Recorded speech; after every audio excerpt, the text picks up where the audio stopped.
السلام علیکم ورحمۃ اللہ وبرکاتہ۔ الحمد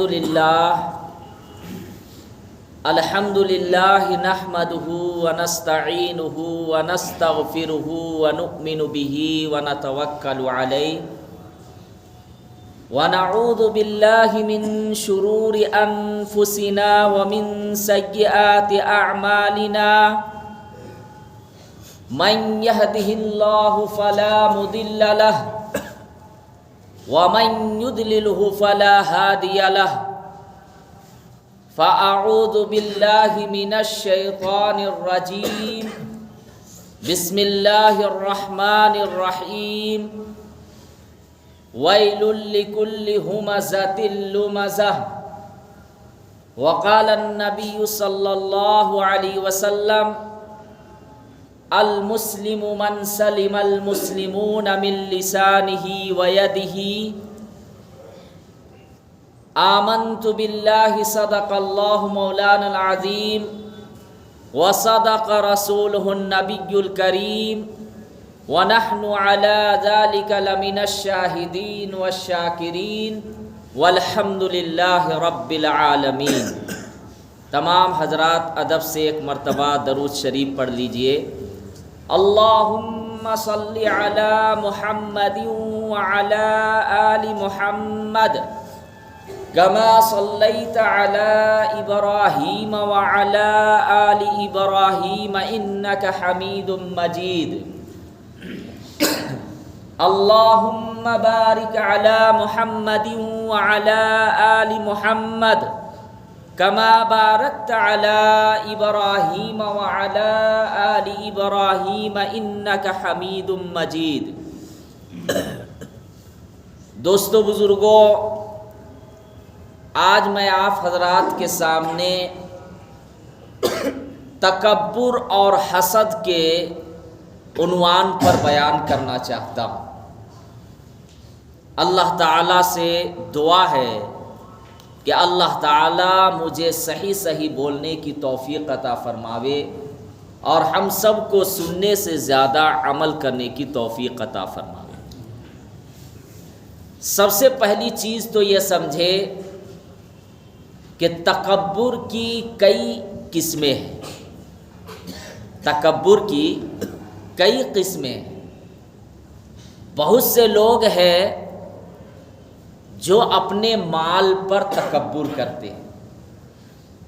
بہت سے لوگ ہیں جو اپنے مال پر تکبر کرتے ہیں۔ بہت سے حضرات ہیں جو اپنے حسن پر تکبر کرتے ہیں کہ میں بہت خوبصورت ہوں۔ بہت سے لوگ ہیں جو اپنی اولاد پر تکبر کرتے ہیں کہ میری اولاد بہت زیادہ ہے۔ بہت سے لوگ ہیں جو اپنی جوانی پر تکبر کرتے ہیں۔ بہت سے لوگ ہیں جو اپنے تندرستی پر تکبر کرتے ہیں۔ بہرحال تکبر کے کئی اقسام ہیں۔ تکبر کہتے کس کو ہے؟ تکبر کہتے کس کو ہے؟ تکبر کا معنی یہ ہوتا ہے کہ اپنے آپ کو بڑا سمجھنا، باقی تمام لوگوں کو نیچے اور گھٹیا سمجھنا۔ اپنے آپ کو بڑا سمجھنا، بقیہ تمام لوگوں کو گھٹیا سمجھنا، گرا ہوا سمجھنا، یہ ہو گیا تکبر۔ اچھا، تکبر کبھی کبھی عبادات میں بھی انسان کو ہو جاتا ہے۔ نماز اگر پڑھ رہے ہیں تو کبھی کبھی اس طرح بھی خیال آ جاتا ہے کہ بھائی اور لوگ تو نماز نہیں پڑھ رہے، میں ہی ہوں جو نماز پڑھنے والا۔ تکبر کبھی کبھی اعمال کرنے پر بھی آ جاتا ہے، اور یہ تکبر جو آتا ہے یہ شیطان کے طرف سے۔ یہ کس کے طرف سے؟ شیطان کے طرف سے۔ یاد رکھیے گا کہ سب سے پہلے تکبر اگر کوئی کیا تو وہ شیطان تھا۔ کون تھا؟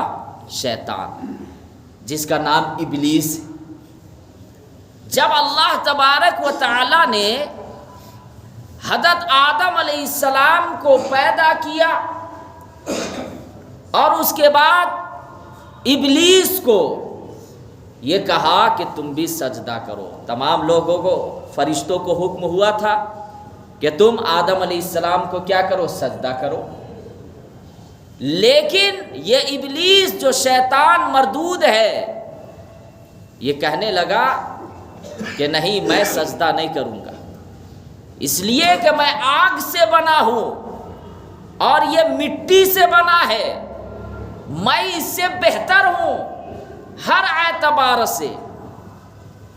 یاد رکھیے گا شیطان کے بارے میں دو قول ہے، بعض لوگ کہتے ہیں کہ نہیں وہ فرشتہ تھا، بعض علماء کا یہ قول ہے کہ نہیں وہ جن تھے۔ لیکن اگر قرآن کی سورہ ناس میں اگر ہم تلاوت کرتے ہیں تو اس میں یہ پتہ چلتا ہے کہ وہ جن تھا۔ کون؟ شیطان۔ واللہ عالم، باقی اللہ زیادہ بہتر جانتے ہیں۔ بہرحال تمام لوگ کیا ہے، تمام فرشتے، وہاں جتنے بھی لوگ تھے تمام نے حضرت آدم علیہ السلام کو سجدہ کیا سوائے شیطان کے، اور اس کے اندر انا کا لفظ آ گیا کہ جو میں ہوں وہ یہ نہیں، جو میرے اندر ہے وہ اس کے اندر نہیں ہے، میں آگ سے بنا ہوں۔ بھائی آگ جلا کر لوگوں کو ختم کر دے، اور یہ مٹی سے ایک ادنا مٹی کا بنا ہوا انسان، اور میں اس کو سجدہ کروں۔ اب دیکھیے اللہ تبارک و تعالی تکبر تھوڑا سا آیا اس کے بنا پر ان کو نکال دیے، اس کو شیطان کو نکال دیا گیا اور وہ شیطان مردود بن گیا، اور اس کے بعد لعنت اس پر ہوئی۔ ہم لوگ اعوذ باللہ من الشیطان الرجیم پڑھتے ہیں نا، قرآن شروع کرنے سے پہلے سب سے پہلے اعوذ باللہ پڑھا جاتا ہے، تو یہ ایک طرح سے شیطان پر لعنت بھیجتے ہیں، پناہ مانگتے ہیں شیطان مردود سے، اللہ تبارک و تعالی سے دعا کرتے ہیں کہ اس شیطان سے حفاظت فرما۔ تو اب دیکھیے کبھی کبھی انسان کو مال اگر بہت زیادہ مل جاتا ہے تو وہ تکبر کرنے لگتا ہے، گھمنڈ کرنے لگتا ہے، یہ سمجھتا ہے کہ یہ مال ہمارے پاس ہمیشہ رہے گا، لیکن نہیں، کلا ہرگز نہیں، لَيُنبَذَنَّ فِي الْحُطَمَةِ، بلکہ توڑ پھوڑ دینے والی آگ میں ڈال دیا جائے گا ان کے تمام پیسوں کو بھی، جائیداد کو بھی، اور اس کو بھی۔ لیکن انسان یہ گمان کرتا ہے کہ یہ مال ہمارے پاس ہمیشہ رہے گا۔ اس کے بعد بعض لوگوں کے بعض تذکرہ بھی کرتا ہے فخریہ انداز میں، غرور والے انداز میں، کہ جو میرے پاس ہے وہ اور لوگوں کے پاس نہیں۔ ایک تو ہوتا ہے کہ اللہ تبارک و تعالی نے کسی کو اگر نعمتوں سے نوازا، وہ ہمیشہ اللہ کا شکریہ ادا کرتا ہے کہ اللہ تو نے مجھے مال و دولت سے نوازا ہے، اور اس کے بعد اس مال کو وہ غربا میں تقسیم کر رہا ہے، اللہ کے راستے میں خرچ کر رہا ہے، تو وہ مال اس کے لیے جہنم سے بچنے کا ذریعہ بن جائے گا۔ لیکن اگر اسی مال پر وہ گھمنڈ کرتا ہے، تکبر کر رہا ہے، کسی غربا کو اور کسی یتیم کو مدد نہیں کر رہا ہے، تو پھر وہ مال اس کے لیے جہنم کا ذریعہ بن جائے۔ میں آپ کو بتا دوں، بہت سے لوگ ہیں جو نماز پڑھنے کے لیے آتے ہیں، قرآن کی تلاوت کرتے ہیں یا اور بھی چیز، وہ تکبر کرتے، غرور کرتے۔ یاد رکھیے گا اللہ کے یہاں آپ کے اعمال نہیں دیکھے جائیں گے، اللہ کے یہاں آپ کی نیت دیکھی جائے گی، آپ کی نیت دیکھی جائے گی۔ آپ نماز پڑھنے کے لیے آئے، کس کے لیے آئے؟ دنیا والوں کے لیے آئے ہیں یا اللہ کو راضی کرنے کے لیے؟ توفیق دے رہا ہے عبادات کرنے کی، کیا آپ اس پر تکبر کر رہے، غرور کر رہے، دوسرے کو گھٹیا سمجھ رہے؟ یاد رکھیے اللہ تبارک و تعالی وہ ذات ہے کہ آخری مرحلہ میں جس کو آپ گھٹیا سمجھ رہے ہیں اس کو اللہ تعالیٰ کسی ایک نیکی کی وجہ سے جنت میں ڈال دے گا اور آپ کو ایک برائی کی وجہ سے جہنم میں ڈال سکتا ہے۔ عبادت کرے، اعمال کرے، لیکن کبھی بھی گھمنڈ تکبر نہیں کرنے کا ہے، دوسرے کو حقارت کی نظروں سے نہیں دیکھنے کا ہے۔ آپ ان کو نصیحت کیجئے قرآن و احادیث کی روشنی میں۔ بہت سے لوگ یہ ہے جو حسن پر تکبر کرتے ہیں کہ اللہ نے مجھے خوبصورت بنایا۔ ٹھیک ہے، اللہ نے اگر آپ کو خوبصورت سے بنایا ہے تو آپ اللہ کا شکریہ ادا کیجئے، الحمدللہ کہیے، لیکن اگر آپ اپنے حسن پر گھمنڈ کر رہے اور کسی کالے کو آپ حقارت کی نظر سے دیکھ رہے ہیں، یہ جوانی اور یہ حسن زیادہ دنوں تک نہیں، اللہ تعالیٰ ایک جھٹکے میں پکڑتے ہیں۔ کسی اچانک موت ہوتی ہے تو آپ کا شکل بگڑ جاتا ہے، آگ لگتی ہے کبھی اچانک، آپ کے جو حسن ہے، جو خوبصورتی ہے ہماری، وہ سب خوبصورتی ختم۔ اللہ نے اگر خوبصورتی سے نوازا ہے آپ الحمدللہ کہیے۔ آپ کو اللہ نے اگر جوانی سے نوازا ہے، آپ یہ سوچئے کہ اس جوانی کو ہم کہاں پہ لگائیں، اللہ کے راستے میں، قوم کی خدمت کے لیے، مسلمانوں کی بھلائی کے لیے۔ اپنی جوانی کو ایسی جگہ صرف نہ کرے کہ گناہ پہ گناہ کر رہے۔ اسی پر ایک زمیندار کا واقعہ یاد آ گیا۔ ایک زمیندار آدمی تھا، ان کی بہت ساری زمینیں تھیں، پراپرٹی یعنی جائیداد بہت زیادہ تھا۔ وہ زمیندار آدمی کی اتنی زمینیں تھیں کہ ان کی زمین پر ایک ریلوے اسٹیشن نہیں بلکہ کئی ریلوے اسٹیشن آتے تھے، 2 4 5 ان کی اپنی زمین پر، اور بے انتہا پیسہ۔ تو ایک مرتبہ وہ گھر سے باہر تفریح کرنے کے لیے نکلا، وہ زمیندار شخص گھر سے باہر نکلا، اپنے دوستوں کے ساتھ، فرینڈز کے ساتھ نکلا۔ اب ان کے جو ایک دوست تھا وہ اپنی کہانی سنانے لگا کہ میرے مال میں کافی نقصان ہو رہا، میں بہت پریشان حال ہوں، میں بہت پریشان حال ہوں، میرے پاس پیسہ ہی نہیں آ رہا ہے، محنت تو کر رہا ہوں لیکن اللہ تعالیٰ مجھے اس طرح نہیں دے رہے ہیں، اس کے وجہ سے میں بہت پریشان ہوں۔ اب وہ زمیندار شخص فخریہ انداز میں یہ کہتا ہے کہ میرے پاس تو اتنی زمینیں ہیں، میرے پاس اتنا مال ہے کہ 40 نسلوں تک اگر کھائیں گی تب بھی میرا مال ختم نہیں ہوگا۔ یہ زمیندار آدمی فخریہ تکبر والے انداز میں یہ بولا۔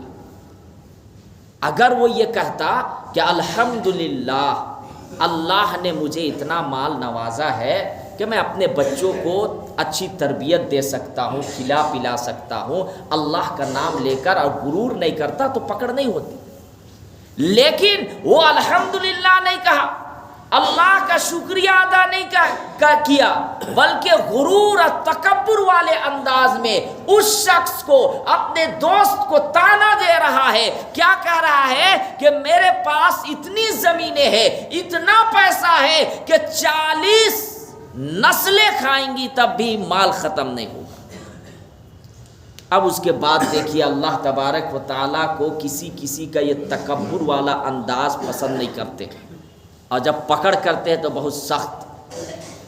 ان کو بیماری لاحق ہو گئی، ان کو ایسی بیماری ہوئی کہ بڑے بڑے ڈاکٹرز کے ٹیم علاج کرنے لگے لیکن ان کی بیماری ختم نہیں ہوئی، یہاں تک کہ وہ اپنے مال کو پانی کے طرح صرف کر دے رہا لیکن پھر بھی بیماری ختم نہیں ہوئی، حتیٰ کہ وہ اسی حالت میں انتقال کر جاتا ہے۔ اب وہ زمیندار آدمی کا صرف ایک بیٹا تھا، زمیندار آدمی کا صرف ایک بیٹا تھا، تو اب جتنی بھی زمینیں بچ گئی تھی، جتنا بھی مال، وہ سب ان کے نام ہو گیا۔ ایک بیٹا تھا تو بیٹا ہی کا تو نام ہوگا، سب سارا کا سارا مال ان کے نام ہو گیا۔ اب کیا ہوا کہ ان کے جو دوست ملے وہ سب برے کے برے دوست تھے، بگڑے ہوئے دوست جو شراب اور شباب کے عادی تھے۔ زمیندار آدمی کا جو بیٹا تھا تو ان کے برے لوگوں سے دوستی ہو گئی۔ اب ظاہر سی بات ہے، برے لوگوں سے آپ رہیے گا تو برا تو بن جائیے گا۔ اب ان کا دوست شراب پیتا تھا، یہ بھی شروع کر دیا شراب۔ اسی پر نہیں، اس کے بعد پھر روزانہ کلب کا چکر، راتوں میں ڈانس کرنا، لڑکیوں کا نشہ ہو گیا، شراب کا نشہ ہو گیا، اور اس طرح وہ نشہ کا عادی ہو گیا کہ اپنی زمینوں کو ساری کی ساری زمینیں بیچ دیا۔ یہ چیزیں جب لت ہو جاتی ہے نا، کوئی شراب کا نشہ یا لڑکی کا نشہ میں پھنس گیا ایک مرتبہ، تو پھر وہ اس کو کچھ نہیں دکھتا ہے کہ میرے پاس مال آ رہا، وہ سارا کا سارا مال خرچ کر دے گا، ساری کی ساری زمینیں بیچ کر اور عیش پرست میں وہ پڑا ہوا رہا، حتیٰ کہ صرف ایک مکان اس کے پاس رہ گیا، وہ بھی عیش پرستی میں اس مکان کو بیچ دیا، اور اس کے بعد پھر شراب پینے لگا اور کلب میں جا کر ڈانس وغیرہ لڑکیوں میں پیسہ اڑانے لگا، حتیٰ کہ یہ نوبت آ گئی کہ وہ زمیندار آدمی کا جو بیٹا تھا وہ اسی جگہ جا کر بھیک مانگنے لگا جس جگہ زمیندار آدمی اپنے دوست کو یہ تکبر والے انداز میں یہ کہا تھا کہ میرے پاس اتنا مال ہے، میرے پاس اتنے پراپرٹی ہے کہ اگر 40 نسلوں تک کھائیں گی تب بھی یہ مال ختم نہیں ہوگا، ان کا بیٹا اسی جگہ جا کر بھیک مانگنے لگا۔ اللہ تعالیٰ کہاں سے کہاں نیچے گرا دیتے۔ اس لیے کوئی یہ گھمنڈ نہ کرے کہ میرے پاس بہت اونچی بلڈنگ ہے، میرے پاس نئی گاڑی ہے، میرے پاس بینک بیلنس اتنے ہیں۔ اللہ کا ایک عذاب آ گیا، ایک جھٹکا لگتا ہے، یہ 5-10 منزلہ نیچے گر جاتی ہے، ختم۔ جو نئی گاڑیاں آپ لیے 30-40 لاکھ روپیہ کا، کوئی 1 کروڑ کا جس کو جو حیثیت ہے، اگر اس پر گھمنڈ کر رہے، ایکسیڈنٹ ہوتا ہے چکنا چور، انسان بھی ختم، گاڑی بھی ختم۔ اللہ نے مال سے نوازا، اس مال کو آپ اللہ کے راستے میں صرف کرے اور اپنی ضروریات میں بھی خرچ کرے، اللہ منع نہیں کرتا۔ کلو واشربو، کھاؤ پیو، اپنے بال بچوں میں بھی، بیوی میں خرچ کرو، صدقہ کا ثواب۔ بہترین مال تو وہ ہے جو اپنے بال بچوں میں آپ صرف کرے، حدیث میں بھی۔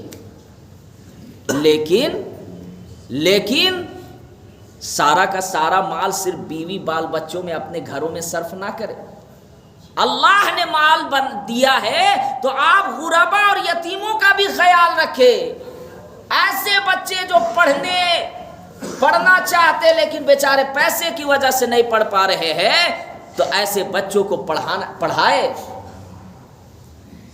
تو بہت سے لوگ کیا کرتے ہیں، مال پر گھمنڈ کرتے ہیں۔ بہت سے لوگ ہیں جو اپنے حسن پر گھمنڈ کرتے ہیں، خوبصورتی پر۔ یاد رکھیے گا، جب موت آتی ہے نا، موت آنے کے بعد جب قبر میں دفن کر دیا جاتا ہے تو کیڑے مکوڑے ہمارے حسن کو یا ہمارے جسم کو کھاتے ہیں۔ وہاں پہ کالا گورا نہیں دیکھا جائے گا مرنے کے بعد، بلکہ اعمال کو دیکھا جائے گا۔ اِلَّا الَّذِينَ آمَنُوا وَعَمِلُوا الصَّالِحَاتِ، ایمان کے ساتھ اعمال صالحہ۔ کیا آپ دنیا میں رہ کر کیا کر کے آئے ہیں، اللہ کو راضی کر کے یا پھر دنیا والوں کو راضی کر کے؟ اسی طریقے سے میرے بھائیوں، یہ تکبر اگر آ جاوے، اس کا علاج کیا ہے؟ دیکھیے تکبر اگر آ جائے تو اپنے آپ کو چھوٹا سمجھے، اپنے آپ کو چھوٹا سمجھے، یہ نہ سمجھے کہ میں زمیندار آدمی ہوں، یہ نہ سمجھے کہ میں بہت بڑا مالدار آدمی ہوں۔ جہاں اگر آپ کے ذہن میں یہ بات آ جائے کہ میرے پاس بہت ساری زمینیں ہیں، میرے پاس بہت بینک بیلنس ہے، پھر آپ کے اندر تکبر آ جائے گا، شیطان آپ کو گمراہ کر دے گا۔ آپ اپنے کو کمتر سمجھے، نیچا سمجھے کہ نہیں یہ مال تو اللہ کا دیا ہوا ہے، یہ مال چھن جائے گا ایک وقت میں، یہ جوانی اللہ کی دی ہوئی ہے، اللہ اس جوانی کو چھین لے گا، لے لے گا۔ یہ سانسیں چل رہی ہے، یہ ہماری جسم، یہ سر سے لے کے پیر تک جو وجود ہے، یہ اللہ کی امانت ہے، اللہ تعالیٰ اس کو جنت کے بدلے خرید لی۔ ان اللہ اشترى من المؤمنین انفسهم اموالهم، یعنی اللہ تعالیٰ جنت کے بدلے آپ کے مال کو، آپ کی جان کو خرید لیے۔ اس لیے اگر کبھی اس طرح خیالات آ جائے تو اپنے آپ کو نیچا سمجھنا ہے۔ اسی طریقے سے بہت سے لوگ ہیں جو ایک دوسرے سے حسد کرتے ہیں، اور حسد حدیث کے اندر ہے کہ اللہ کے نبی صلی اللہ علیہ وسلم نے ارشاد فرمایا کہ اگر کوئی انسان حسد کرتا ہے کسی سے تو وہ نیکیاں برباد کر رہا ہے۔ جیسے لکڑی پر دیمک لگتی ہے تو کس طریقے سے لکڑی ختم ہو جاتی ہے، اسی طریقے سے آپ کی جو نیکیاں ہیں وہ ساری کے سارے برباد ختم ہو جائیں گے، وہ دوسرے پر چلے جائیں گے جس پر آپ حسد کر رہے ہیں۔ اور حسد، انسان حسد کہتے کس کو ہے؟ حسد اس کو کہتے ہیں کہ ایک انسان کی یہ خواہش ہوتی ہے کہ فلاں کو جو اللہ تعالیٰ نے اتنا مال دیا ہے، اللہ نے اس کو جوانی دی ہے، اللہ نے اس کو خوبصورتی دی ہے، اللہ نے اس کو بہت کچھ نوازا ہے، یہ چھن جائے، یعنی چھننے کی خواہش کرتا ہے، اس کو حسد کہتے ہیں۔ یعنی اللہ نے ایک انسان کو نعمتوں سے نوازا، دوسرا آدمی اس سے حسد کرتا ہے اور یہ خواہش کرتا ہے کہ اس کی جو نعمتیں ہیں اللہ تعالیٰ اس کو چھین لیتا ہے۔ یہ حسد ہے، یہ بہت بڑی بیماری ہے، اور یہ اس کا بہت بڑا گناہ، اس سے ہر مسلمان کو بچنا چاہیے۔ ایک بات یاد رکھیے گا کہ ایک ہوتا ہے رشک، رشک کرنا جائز ہے، حسد کرنا جائز نہیں ہے۔ رشک کرنا کیا ہوتا ہے کہ اللہ تبارک و تعالیٰ نے کسی کو مال سے نوازا، کسی کو اولاد سے نوازا، اللہ نے کسی کو خوبصورتی سے نوازا، یا اللہ اور بھی کوئی نعمت کسی انسان کو دیا۔ اب وہ انسان یہ کہتا ہے کہ اللہ تو نے اس کو جس طریقے سے نعمتوں سے نوازا ہے وہ نعمت مجھے بھی دے دے۔ چھیننے کی دعا نہیں کر رہا، تمنا نہیں کر رہا، بلکہ وہ اللہ سے دعا کر رہا ہے کہ اللہ جس طریقے سے تو اس کو نعمتوں سے نوازا ہے، اے اللہ مجھے بھی ان نعمتوں سے نواز دے۔ تو یہ رشک ہوا، یہ صحیح ہے، لیکن سب سے اچھا رشک وہ ہوتا ہے جو انسان عبادات پر کرے۔ یعنی مثال کے طور پر کوئی انسان نمازوں کا پابند ہے، آپ اس میں رشک کیجئے کہ یا اللہ مجھے بھی اس طریقے سے 5 وقت کی نمازی بنا دیجئے۔ کوئی انسان رات کو اٹھتا ہے، تہجد کی نماز کا پابند ہے، اللہ سے رو رو کر دعا کرتا ہے، آپ اس میں رشک کیجئے کہ اللہ مجھے بھی تہجد کی نماز میں اٹھنے والا بنا دیجئے۔ کوئی انسان قرآن کی تلاوت کثرت سے کرتا ہے، آپ اس میں رشک کیجئے کہ یا اللہ مجھے بھی قرآن کی تلاوت کرنے والا بنا دیجئے۔ کوئی انسان قرآن و احادیث کو سیکھ رہا ہے، تڑپ ہے اس کے اندر، علماء کے پاس بیٹھتا ہے، مفتیان کرام کے پاس بیٹھتا ہے اور سیکھ رہا ہے، آپ بھی کوشش کیجئے کہ نہیں ان کے طرح مجھے بھی علم دین سیکھنے والا بنا دیجئے۔ اسی طریقے سے آپ رشک کیجئے جو اللہ کے راستے میں مال خرچ کرتے ہیں، کہ اللہ مجھے بھی مال دیجئے ان کے طرح، تاکہ میں بھی جو بیچارے ناجائز مقدمات میں جیلوں کے اندر پھنسے ہوئے ہیں ان کو میں چھڑاؤں۔ آپ رشک کیجئے کہ جس طریقے سے یہ غریبوں کی، یتیموں کی مدد کرتا ہے، یا اللہ مجھے بھی مال دے دیجئے تاکہ میں بھی غریبوں اور یتیموں کی مدد کروں، یہ ہوا رشک۔ تو رشک کرنا جائز ہے، اور سب سے بہترین رشک وہ ہے کہ آپ عبادات پر کیجئے، اعمال پر کیجئے، کہ کوئی انسان ہم سے آگے بڑھ رہا ہے اعمال میں تو میں بھی آگے کوشش کروں گا۔ کوئی انسان علم دین سیکھ رہا ہے اس میں آپ رشک کیجئے۔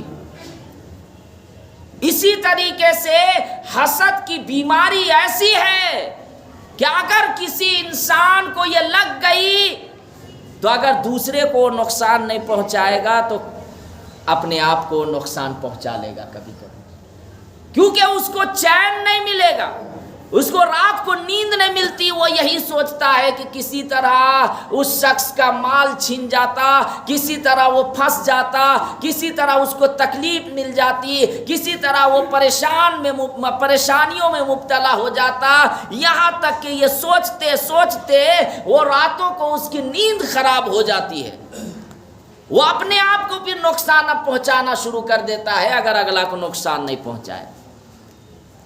اس لیے میرے بھائیوں، آج حسد ہر انسان کے اندر، میں یہ سمجھتا ہوں 90% لوگ یہ ہے جو حسد میں مبتلا۔ ایک ڈاکٹر دوسرے ڈاکٹر سے حسد کر رہا ہے، کوئی بڑا ڈاکٹر ہے تو چھوٹا ڈاکٹر اس سے حسد کر رہا ہے۔ اگر کوئی علماء ہے، علماء میں بھی حسد ہے۔ اگر کوئی چھوٹا عالم ہے وہ اگر بڑا بن رہا ہے تو بڑا عالم یہ سمجھتا اچھا میرے رہتے ہوئے یہ آگے بڑھے گا، ان کے اندر بھی حسد پیدا ہو جا رہا ہے۔